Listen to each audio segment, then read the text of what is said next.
les bendiga, mis amados hermanos, este bonito martes 29 de marzo, hermanos, del 2022, hermanos. Y bueno, como es costumbre, los martes de cartas generales, acuérdense que estamos estudiando la carta a los hebreos, hermanos, y estamos comenzando el capítulo 7. Capítulo 7, versículos del 1 al 28, prácticamente todo el capítulo vamos a estar estudiándolo, no este día, hermanos, no solamente este día, sino varios días, porque vamos a entrar a un nuevo tema, hermanos, que el autor de la carta a los hebreos comienza a abordar. Relativamente es nuevo, hermanos, pero él ya ha hablado sobre este tema y básicamente es uno de los temas más importantes de la carta a los hebreos, el sumo sacerdocio de nuestro Señor Jesucristo. Y bueno, vamos a orar, hermanos, y que el Señor nos guíe en esta bonita noche en el estudio de cartas generales, hermanos. Oremos. Padre, en el nombre de Jesucristo, te damos gracias, mi Dios, te damos gracias por tu palabra, porque reconocemos que ella nos vivifica, Padre, ella nos es lámpara a nuestros pies y lumbrera a nuestro camino, Padre, que no solo de pan vive el hombre, sino de toda palabra que sale de tu boca. Por eso, Dios, rogamos, te suplicamos que hables a nuestros corazones. Queremos ser edificados en este bonito estudio. Dame la sabiduría y el entendimiento, Padre, para que todos seamos edificados y sobre todo tú seas glorificado y exaltado para honra y gloria tuya, Padre, en el nombre de Jesús. Amén. Amén, hermanos. Y bueno, el nuevo tema, hermanos, que vamos a abordar es Jesús, sumo sacerdote como Melquisedec. Y en este tema hay varios subtemas, hermanos. Inciso A, Melquisedec, rey y sacerdote. Vamos a hablar de esto del 1 al 10. Y en esta ocasión, hermanos, solamente vamos a abordar los versículos del 1 al 3. Número 1, la historia de Melquisedec. Es bien interesante, hermanos, que pongamos atención a estos detalles, hermanos, porque de repente nos hacemos la pregunta, bueno, ¿por qué se hace la referencia de Jesús como sumo sacerdote según el orden de Melquisedec? ¿Quién es este personaje? Bueno, hermanos, mire, tras un interludio de exhortaciones, una especie de paréntesis que tuvo que hacer el autor, hermanos, una serie de exhortaciones y prevenciones. Fíjense bien, hermanos, el escritor regresa ahora el tema del sacerdocio de Cristo. Acuérdense que este autor, hermanos, básicamente es el único que profundiza sobre el tema del sumo sacerdocio de Cristo. Ningún otro autor, hermanos, ni Pablo, ni Pedro, nadie, hermanos, habla tan profundamente sobre este tema como el autor de la carta a los hebreos. Y por eso es un tema muy importante en nuestra fe, hermanos. Y esta es una de muchas razones por las cuales también se aceptó en el canon esta carta, el sumo sacerdocio de Cristo. Tema que había sido introducido, hermanos, ya desde antes, capítulo 2:17, 3:1 y 4:14, y especialmente en 5:6 y versículo 10. En el capítulo 7, hermanos, él comienza a explicar el significado de la cita 110, versículo 4 del Salmo, cuando dice, juró Jehová y no se arrepentirá. Tú eres sacerdote para siempre, según el orden de Melquisedec. Y el autor de la carta a los hebreos utiliza este salmo, hermanos, capítulo 5, verso 6 y capítulo 6, verso 20. La médula, hermanos, de la sección doctrinal de la epístola a los hebreos está en la exposición acerca del sumo sacerdocio de Cristo, que se encuentra en el capítulo 7. Todo el material anterior, ojo, hermanos, todo el material anterior que hemos estudiado sobre este tema, a dicho análisis que hay en este capítulo, es meramente introductorio. Imagínense nada más, hermanos. O sea que vamos ahora sí que vamos, como quien dice, a entrar realmente al tema, ¿no? Versículos del 1 al 2, hermanos, leemos, dice de la siguiente manera, porque este Melquisedec, rey de Salem, sacerdote del Dios Altísimo, que salió a recibir a Abraham, que volvía de la derrota de los reyes, y le bendijo, a quien asimismo dio a Abraham los diezmos de todo, cuyo nombre significa primeramente rey de justicia y también rey de Salem, esto es, rey de paz. Melquisedec, hermanos, no nos es muy conocido, ya que su nombre aparece solamente 2 veces en el Antiguo Testamento, en Génesis 14:18 y en el Salmo 110, versículo 4. Y si bien, hermanos, el relato histórico que nos da Génesis 14 tiene más información que el Salmo 110, los pormenores, hermanos, a pesar de eso, no son detallados. En primer lugar, hermanos, mire, el nombre de Melquisedec, el nombre Melquisedec tiene la misma terminación que el de Adonic-Sedec, el rey de Jerusalén, hermanos, que se menciona en Josué capítulo 10, versículos 1 y 3. La primera parte del nombre Melqui significa mi rey, ¿sí? Melqui es mi rey. Y la segunda parte es Sedec, que significa justo. En otras palabras, mi rey es justo. Por eso, hermanos, el escritor de Hebreos interpreta el nombre dándole el significado de rey de justicia, ahí en el versículo 2 del capítulo 7. Melquisedec, hermanos, era rey de Salem cuando Abraham derrotó a las fuerzas de Kedorlaomer. ¿Se acuerda? Esta historia tremenda. Al regresar Abraham, hermanos, de la parte norte de Canaán, Melquisedec le salió al encuentro y le ofreció pan y vino. Se nos informa, hermanos, que Melquisedec era sacerdote del Dios Altísimo, que bendijo a Abraham y que recibió el diezmo del botín que Abraham había obtenido. Génesis 14, del 18 al 20. Ahí tenemos esta porción de las Escrituras. Y bueno, tanto el relato de Génesis como la epístola a los Hebreos, hermanos, describen a Melquisedec como figura histórica contemporánea a Abraham. Melquisedec era rey de Salem, ciudad que normalmente se identifica con Jerusalén, según el Salmo 76, versículos del 1 al 2. Este es un dato interesante, hermanos. Y era sacerdote del Dios Altísimo. En el mundo gentil del tiempo de Abraham, hermanos, todavía quedaban restos de verdadera adoración a Dios, el creador de los cielos y de la tierra, como dice Génesis 14, 19. Melquisedec, hermanos, servía al Dios de Abraham y mantenía la tradición desde los tiempos del paraíso, cuando la humanidad reconocía solamente un solo Dios verdadero. Yo no sé si usted recuerda, hermanos, allá en Génesis capítulo 4, al final de este pasaje, sobre todo con los hijos de Set, hermanos, esto también nos debe de dar una pista, o de al menos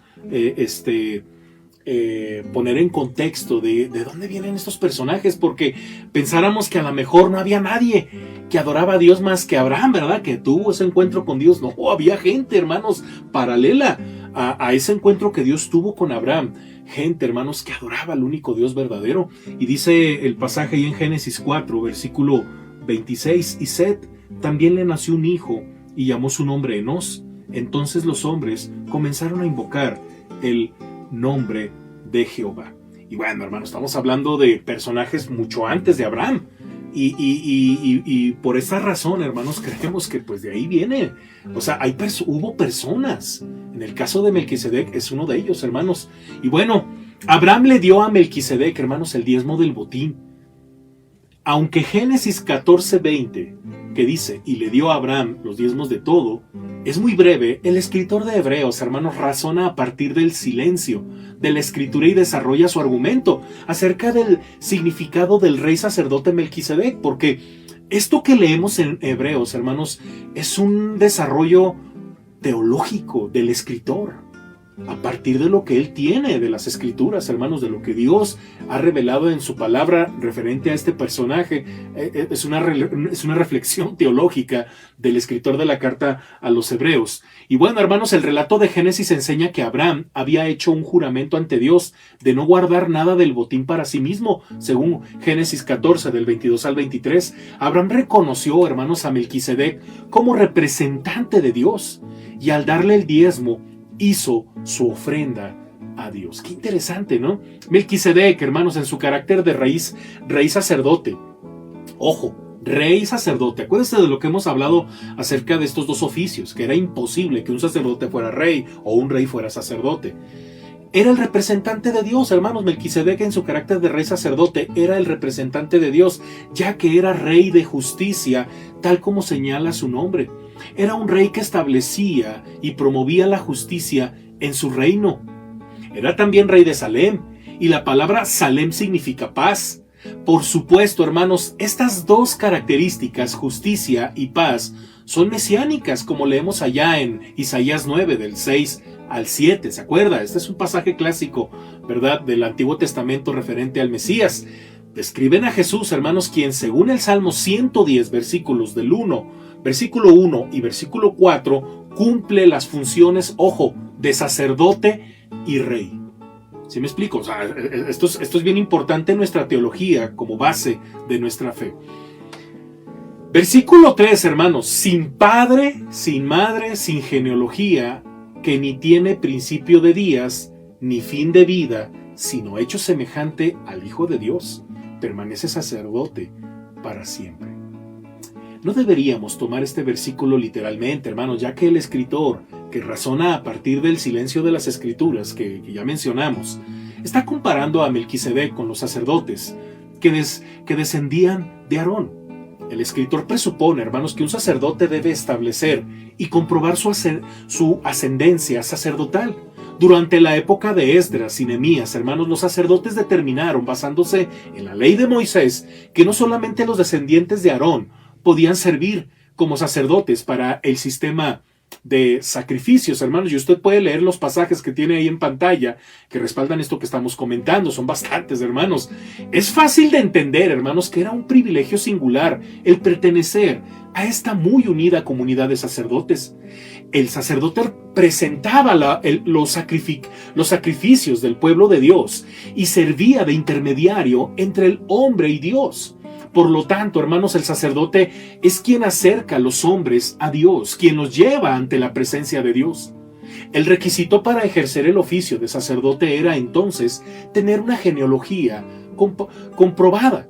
Esta genealogía, hermanos, era de extrema importancia. Por ejemplo, el historiador judío Josefo les asegura a sus lectores que ha nacido de familia sacerdotal, que pueden comprobar su linaje. Él mismo puede comprobar su linaje y que ha hallado su genealogía anotada en los registros públicos. Melquisedec, hermanos, al contrario, carece de genealogía. Los nombres de su padre y madre están ausentes. Y aún así, este hombre es sacerdote del Dios Altísimo.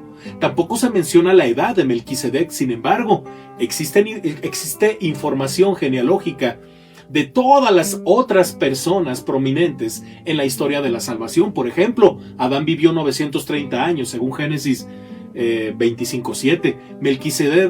Melquisedec, hermanos, es por lo tanto único. No encaja dentro de las genealogías registradas en Génesis. Parece pertenecer a una clase distinta. Y eso es algo que nos debe de llamar la atención con este personaje, sobre todo cuando leemos un personaje de esta talla, hermanos, rey, sacerdote, no tiene genealogía. Si usted ve otros personajes, hermanos, obviamente no los paganos, estos que de repente leemos en el Antiguo. Básicamente los siervos de Dios, hermanos, siempre tenían una genealogía. Este no, hermanos, y este es de otra talla, hermanos, esto es una clase distinta. Lo que el escritor de Hebreos, hermanos, ha escrito acerca de Melquisedec se le aplica directamente al Hijo de Dios. Al comparar a Melquisedec con Jesús, hermanos, el escritor usa la palabra semejante, porque ve una semejanza, ojo, ve una semejanza. No dice que estos dos sean idénticos. Él solamente compara y discierne un parecido. Melquisedec, hermanos, fue una figura histórica en la opinión del escritor, pero al no haber referencias genealógicas que le clasificaran o que le clasificaron como miembro del sacerdocio levita, él manifiesta que Melquisedec, ojo, hermanos, permanece sacerdote para siempre. Hermoso tema, hermanos. Vamos a dejarlo hasta aquí. La siguiente semana, si Dios nos lo permite, vamos a ir avanzando poco a poquito con estos versículos que hablan de Jesús, sumo sacerdote como Melquisedec. Este es un tema fascinante, hermanos, y que de alguna forma nos ayuda a entender a profundidad la base de nuestra fe, lo que Cristo hizo, por qué lo hizo y por qué el autor compara a este personaje importantísimo en el Antiguo Testamento. Oremos. Padre, gracias te damos por tu palabra. Gracias, mi Dios, por tu Hijo Jesucristo, Padre bendito, y esta enseñanza maravillosa del escritor de la carta a los Hebreos sobre la no genealogía de Melquisedec, Padre, y de sobre todo descubrir, mi Dios, que a la par cuando tú llamaste a Abraham, había personajes como Melquisedec que te adoraban y te servían. Padre, gracias, mi Dios, porque ya desde la antigüedad vemos tu gracia y tu misericordia y tu plan perfecto, mi Dios. Gracias en el nombre de Jesús. Amén.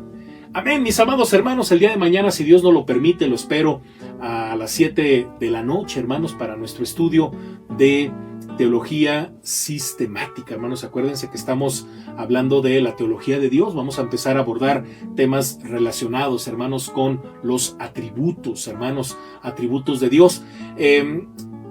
Podemos hablar mucho de los atributos de Dios, hermanos. Hay libros, infinidad de libros que hablan de los atributos de Dios. Sin embargo, hermanos, desde un punto de vista teológico, hermanos, el verlo de esta manera nos obliga a entender dos tipos de atributos, hermanos, que unos tienen que ver con nosotros y otros en lo absoluto nada tienen que ver con nosotros, que son básicamente de Dios, ¿verdad? Pero es importante, hermanos, que entendamos este tema de los atributos desde un punto de vista teológico. Yo lo invito, hermanos, 7 de la noche en vivo, vía Zoom. Usted seguramente por ahí en pantalla tiene la imagen donde se anuncia esta bonita actividad. En el boletín informativo virtual, hermanos, ahí vienen los accesos, hermanos, códigos de accesos para que entre, hermanos.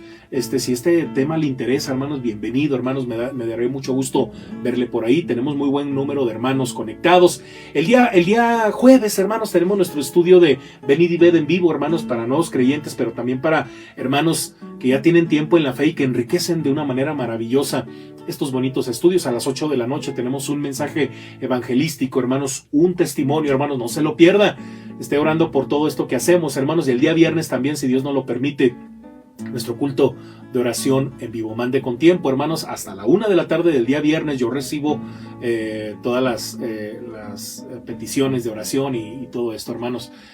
No se deje de conectar a sus actividades, hermanos. No deje de participar al reto príncipe, no deje de ofrendar, no deje de diezmar, hermanos, y sigamos adelante, hermanos. Sigamos orando para nuestro regreso presencial, hermanos. Ya se acerca, hermanos, ya se ve, como dicen por ahí, una luz al final del camino. Primero Dios, hermanos, estaremos ya informándoles pronto, hermanos, en qué momento y cómo lo vamos a hacer.